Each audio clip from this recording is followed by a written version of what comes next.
This is the Money Hour with your host, Tina Mitchell, on Alternative Talk, AM 1150. Now, back to the show with local mortgage and finance expert, Tina Mitchell. Welcome back to the Money Hour with your host and mortgage expert, Tina Mitchell, right here on 1150 AM KKNW, the Saturday, September 27th show. I'm dedicated to my listeners, providing you with the tools needed to make informed decisions on all matters that affect your money. If you're hearing my show at a different time or day, you're listening to a rebroadcast.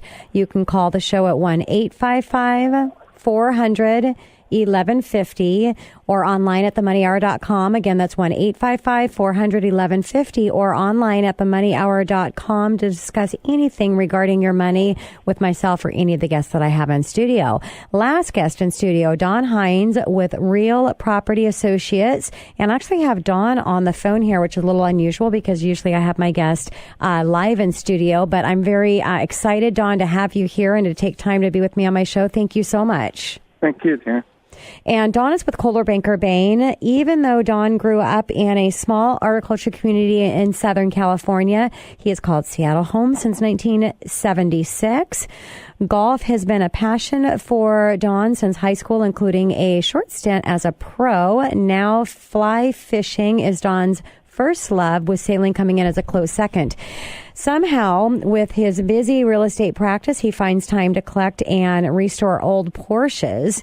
And longstanding interest in arts and old culture and urban life makes selling real estate the perfect career for Don. Helping his clients find the ideal home is always rewarding. Don, again, it's just a pleasure to have you here. And I have to say that this is the first time that I've had a conversation around urban infill and urban development. So I think it's going to be a great segment for my listeners. And if you're listening to the show and you don't catch the entire show, again, you can always go online to themoneyhour.com and listen to any of the individual segments I have posted, which, Don, I definitely will have yours there on the guest posting. So let's go ahead and explain to my listeners what urban infill and urban development is. Well, that's when things get redeveloped, or some of the like the areas around Ballard and Fremont, where the zoning allows to add extra units, and it increases the density, and it makes the community more vibrant. So why is there a focus on infill development in Washington State? Well, because we have a lack of land to build on. I mean, you have geographic restrictions, so we're kind of limited to go north and south on each side of the water, the west side of the water, rather. And the areas that it's happened a lot in, and Ballard, I think, is the best example. The communities become way healthier as far as the merchants are concerned, and they're just better supported because there's more people and more money. Makes total sense. So, Don, I would assume urban infill you feel is good for our economy. I believe it is, and I think it's also good for the community. Mm-hmm. So, Don, if a listener asks you if infill damaged our community, what would you say? I would say no. Okay. I'd say that just the opposite. I think it helps our community, and with the higher density, people walk more. People rely less on their cars. I think it's better for the environment as well. Well, I know a lot of people in our area, especially when you get into Seattle, walk score, or do they call walk score or walking score? Walk score. Walk score is really important. Now, I live in Newcastle, so my walk score, we won't talk about that, but we have a lot of people that it's really important. So is infill better than sprawl? I think it's way better. Okay. I think that it's better for the environment because people don't drive as much. In areas where there's a big suburban area has a lot of people in their cars, and it also takes over natural habitats for the different animals when you keep developing and going out. So I think that it's been part of our lives forever, but I think that the higher density and community centers are important. Totally agree. So could infill project fit into the neighborhoods better? I think they could, but I don't think you're ever going to get people to completely agree on what it should be. Mm-hmm. And I think the best approach is to not look at it black and white and think of it as, most of it's in the gray area and what good it does do. Because it does create more affordable housing for a lot of people in the city here. Okay. So, Don, by tearing down what is already built and redeveloping in a more intense use, do you agree that we can preserve the rural areas of Puget Sound? Well, I think, I don't know that we'll completely do that, but I think it will help. And I think that, the more we can stay out of our cars, the better. And I think the other thing that we could use is better public transportation. Well, that's funny you say that because I've actually had public transportation in here a few times and state representative and so there's a lot of exciting things, as you know, being in the real estate business that are coming up. It just takes time, but there's a lot of exciting things happen. So do you agree in the major urban areas of Puget Sound, commute times are longer and people are choosing to live closer to work? Absolutely. Yeah, I think there's a lot of people that are moving closer to where they work. Just because the commute's so unreliable, you never know how long it's going to take. Yeah, and especially when we get our first little bit of sign that, or a little bit of rain that comes in that we saw at the beginning of the week. Man, traffic was terrible. Right. Yeah. Yeah. So are there any zoning issues that need to be addressed? I don't think so. I think that everybody... it's more a philosophical thing where if you look at what's happening rather than saying it's good or bad, I think trying to have some acceptance around it and also look at what really is good about it, because I think there's more good than there is bad, even though it is change and we as people don't like change. Sure. So, Dawn, infill, it's a challenging form of development, and it starts with trying to accumulate enough parcels of land with the right zoning to be able to allow for the economically feasible project. Is that correct? Yes, that is.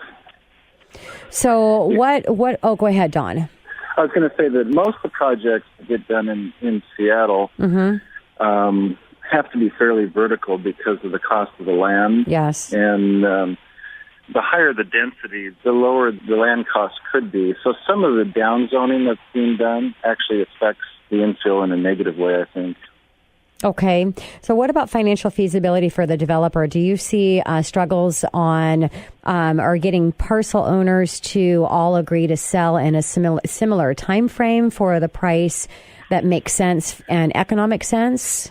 Well, it's always a challenge to bring the people together, but it's a very fair market, I think. Where it's supply and demand, and they do get a little bit more for their properties when they sell. When they have the right zoning and they sell to a developer than they would selling as a single family most of the time, but not always. Sometimes it's worth more as a single family if it has a really nice house on it. Sure. So, Dawn, what are the best parcels for infill? Well, all the L-zone parcels are probably the most desirable for the people doing infill for residential, but the NC zones are pretty desirable too. Okay. So those are the ones that I see the most for, being used as infill. And what about historical buildings? Well, historic preservation, I think, is a great thing, and there's a lot of that happening in different areas around Seattle. Ballard Avenue has seen a lot of that. They're in the historic district, and I know that of a couple buildings that have just gone through a major retrofit, and they're beautiful. So, and what buildings are those? Well, I couldn't tell you the addresses, but it's on the 5300 block of Ballard Avenue. Okay. They were done by Mike Peck and Brian Regan. Oh, I know Mike Peck. Well, he in partnership, he did it with Brian. Okay. Don't personally know him, but I know of him. So, Dawn, are there other restrictions regarding parking, retail space? You talked about, Pike building up because of the lack of land. So for height requirements, any other restrictions? Well, the parking is, even though they don't have parking requirements, a lot of times, in a more practical sense, we need parking, or we need some kind of a reason for the people not to have cars, because A lot of the areas where they have a lot of infill, there isn't any parking. Even the parking that's provided off street doesn't really work very well. Yeah. So parking is definitely an issue.